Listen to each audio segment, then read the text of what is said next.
En un escenario nacional e internacional de profunda incertidumbre, hoy en Reflexiones para la Transformación tenemos el gusto de conversar con uno de los principales referentes del Partido de los Trabajadores Socialistas, Cristian Chipi Castillo. Buenas tardes, Cristian. Un gusto tenerte nuevamente en Reflexiones para la Transformación. Hola, ¿qué tal Jorge? ¿Cómo estamos? Bien, preocupados por la situación en general, pero bueno, expectantes y poniendo todas las fuerzas suficientes para enfrentar este gobierno realmente de los peores que ha habido en Argentina junto a la dictadura.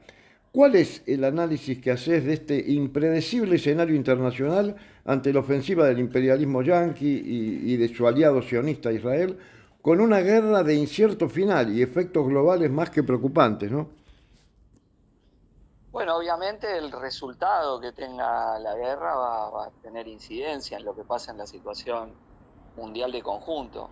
Por ahora lo que vemos es una tendencia al aislamiento de Estados Unidos e Israel y el fracaso de la estrategia inicial que habían tenido en la guerra, donde ellos creían que con el solo hecho de los bombardeos y el asesinato de la cúpula iraní iban a lograr la rendición y un cambio de régimen para imponer un gobierno favorable a Estados Unidos, es decir, una política similar a la que tuvieron en Venezuela, donde las tropas norteamericanas hicieron una rápida entrada, secuestraron a Maduro y lograron la capitulación de Delcy Rodríguez, que pasó a ser una expresión del protectorado yanqui prácticamente. Ujú. Y esa estrategia no le salió en Irán. Eso fue un grave error de cálculo porque efectivamente Irán tiene casi 100 millones de habitantes, una capacidad de acción mucho mayor, una preparación para las características de la guerra asimétrica y bueno, y eso es lo que se está viendo, donde encontraron un punto débil, un centro de gravedad, para decirlo en términos de Clausewitz, que es el estrecho de Hormuz, con el cual golpean, digamos, a toda la economía mundial y bueno, les da un punto de fortaleza en el cual afincarse para el enfrentamiento más general, ¿no? Y un régimen que antes venía sacudido por protestas, movilizaciones, por brutales represiones, pero que no se ha derrumbado como pensaba la política de Trump. Y bueno, y esto que decía del aislamiento de Estados Unidos se ve en la relación con Europa, donde Estados Unidos no pudo imponer la entrada en la guerra del conjunto de la OTAN, todo lo contrario, eh, porque además todos se ven perjudicados por esta guerra, por la alza de los precios del petróleo, y además la impopularidad de la guerra en los propios Estados Unidos, ¿no? Así que bueno, creo que ese es el panorama si vemos hoy la foto, pero obviamente el resultado que tenga la guerra finalmente, si se va a un acuerdo más o menos donde las posiciones actuales se estancan, o finalmente se doblega el régimen iraní, o Estados Unidos tiene que irse derrotado por el perjuicio que esto le causa, bueno, son elementos que van a ser tenidos en cuenta cuando se trate de delinear la relación de fuerza más general, ¿no? Yo creo que más de conjunto el otro fenómeno que provocan es que hay una tendencia a oponerse a estas acciones de Trump y del Estado de Israel. Es el momento de mayor pérdida de simpatía que tiene Israel en el mundo, de más, una situación más crítica de la política sionista más en general, más allá del propio Netanyahu. Bueno, que me parece que es un dato también de la realidad política internacional, ¿no? Que viene desde el genocidio a Palestina y las resistencias que esto ha desatado, y ahora se agrega el hecho de que Israel libra a la vez una guerra en el Líbano, ¿no? Donde ahora se está llegando a un precario acuerdo, pero donde, insisto, se lo ve como un país totalmente agresor sobre cualquier otro y que, bueno, actúa con una impunidad dada a partir de la cobertura de los Estados Unidos.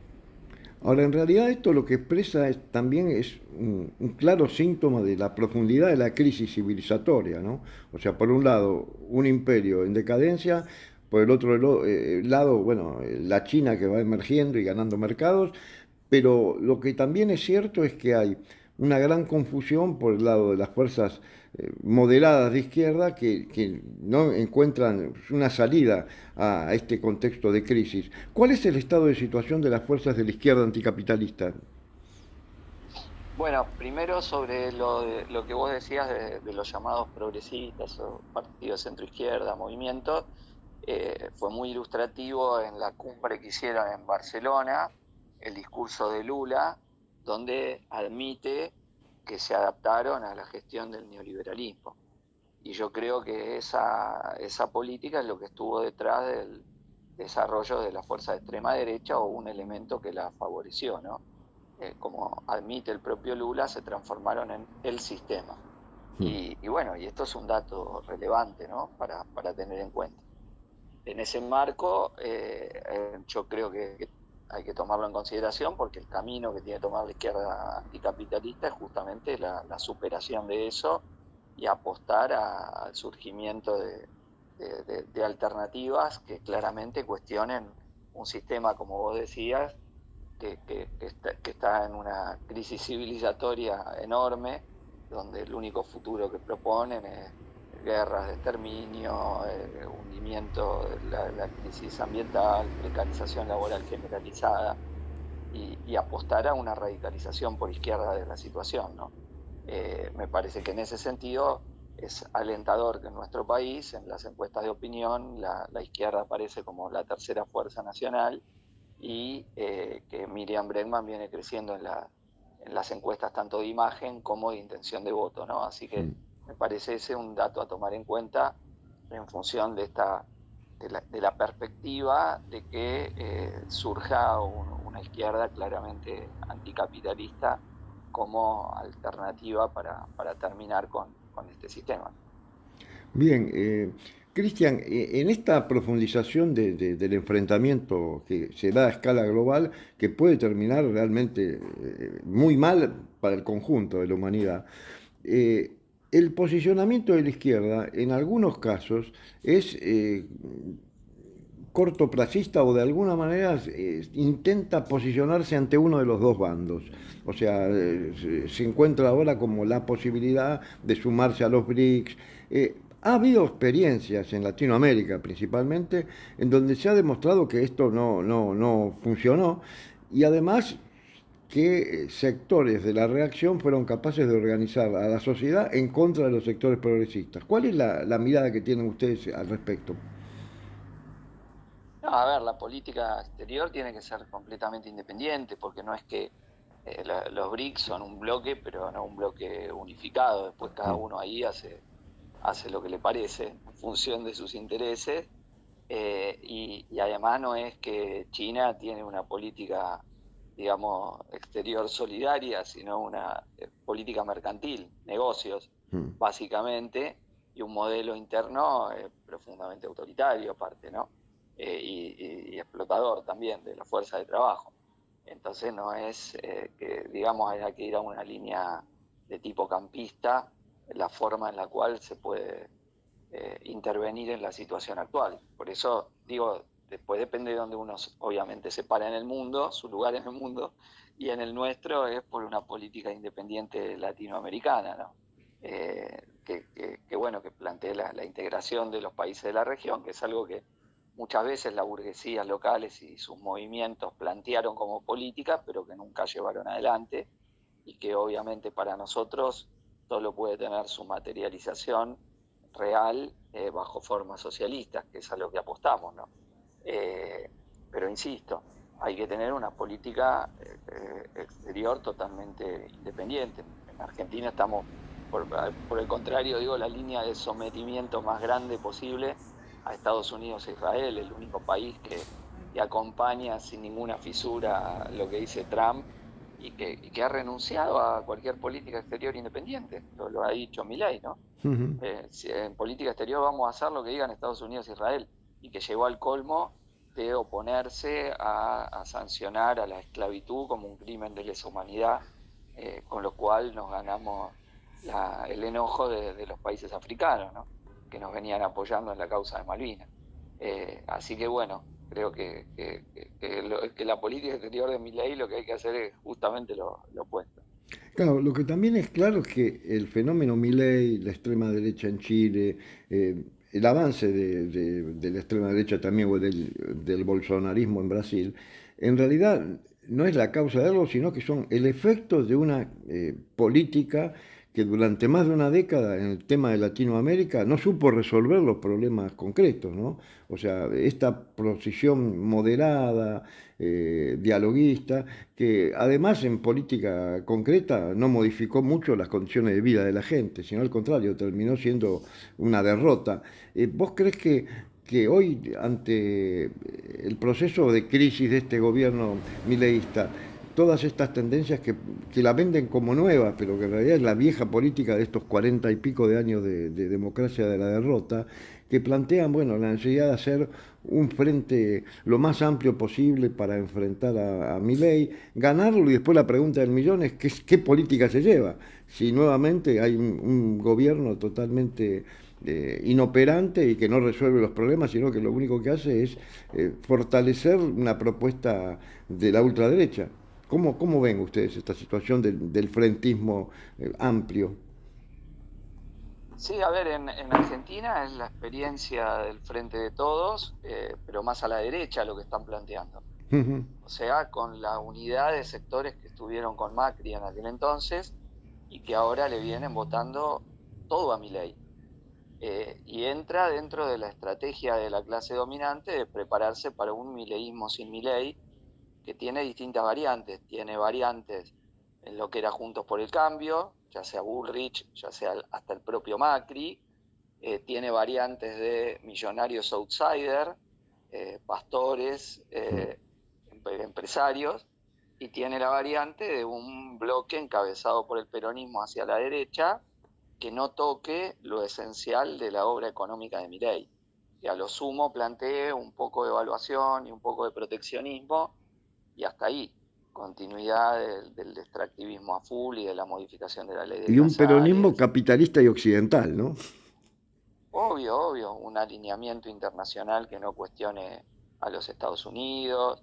Bueno, esa línea que es administrar el neoliberalismo, como señalaba Lula, pero que habla del mismo, porque en Brasil su alianza con Alckmin implicó no tocar la reforma laboral de Temer, y que pueda mostrar verdaderamente muy pocos logros a la hora de pensar la reelección, ¿no?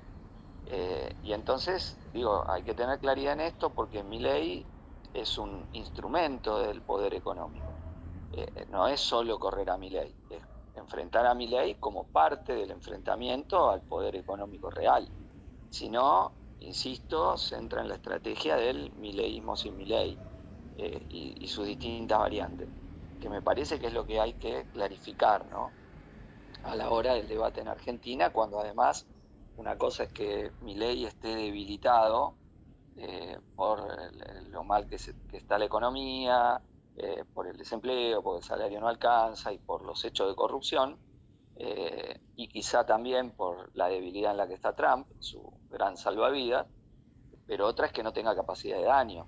Milei y Sturzenegger tienen capacidad de daño y por eso quieren seguir con los despidos en el sector público, siguen licuando salarios y jubilaciones. Bueno, o sea que se trata de no esperar hasta el proceso electoral, sino de enfrentarlo hoy, ahora, ¿no? Porque, insisto, si no van a dejar todo cada vez peor.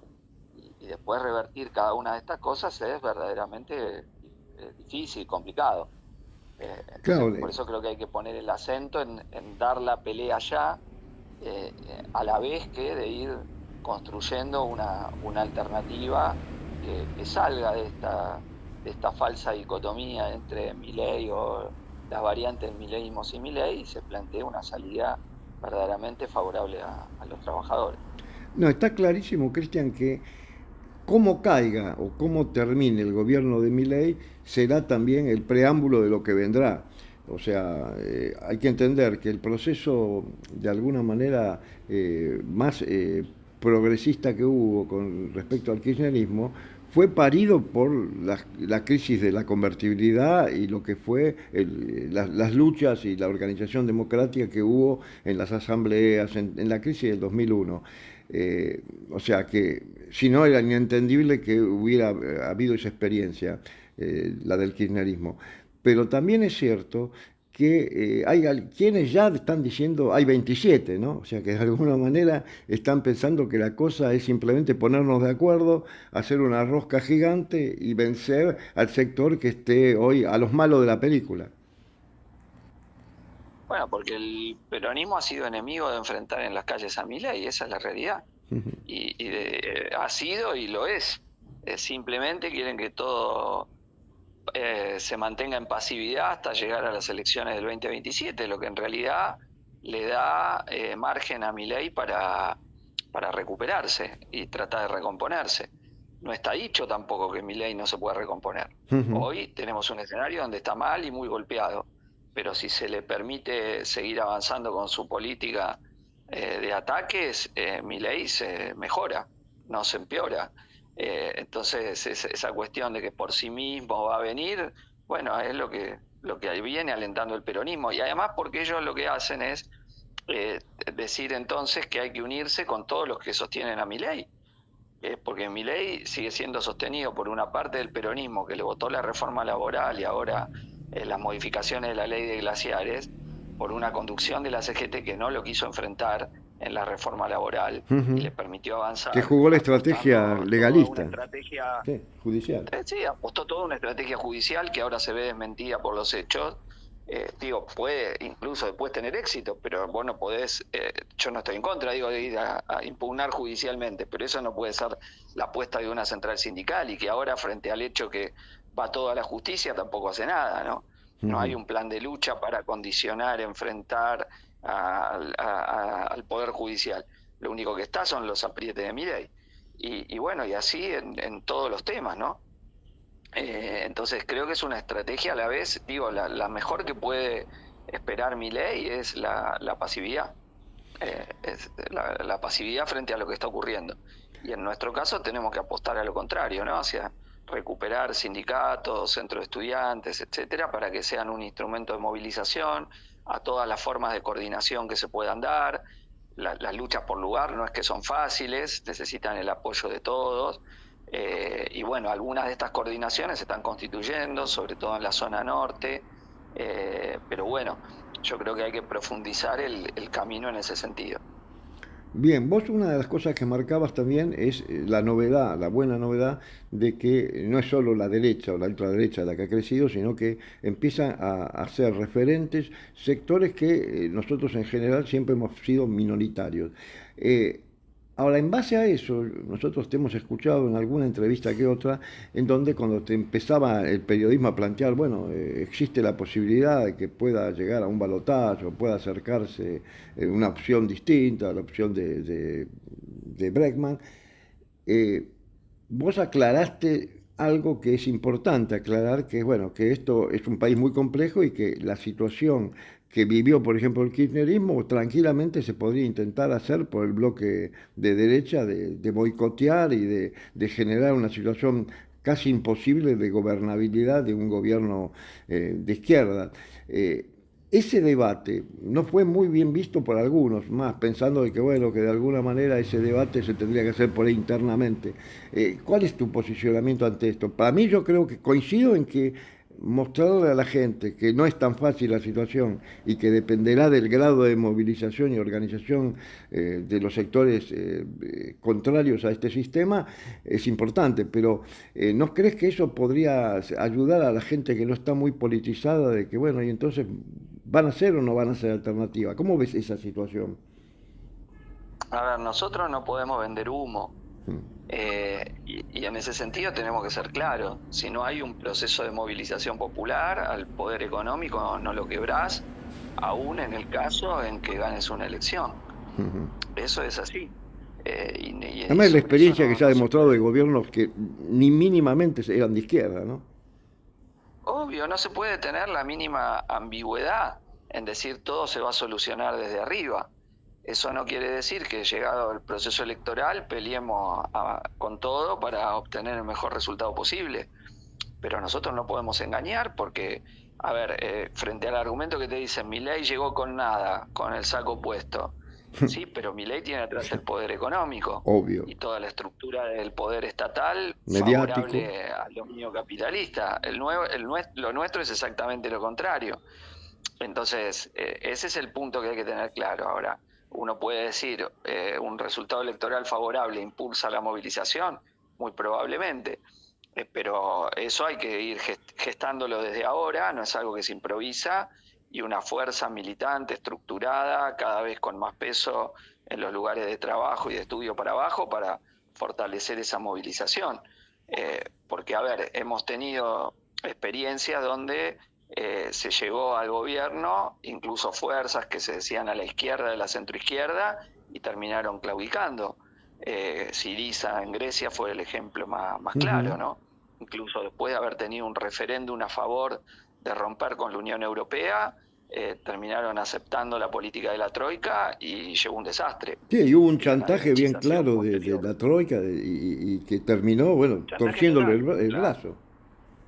Obvio, obvio. Entonces, ahí es lo que tenemos que tener mucha claridad, que nuestra apuesta es por imponer los cambios, el programa con la movilización de masas.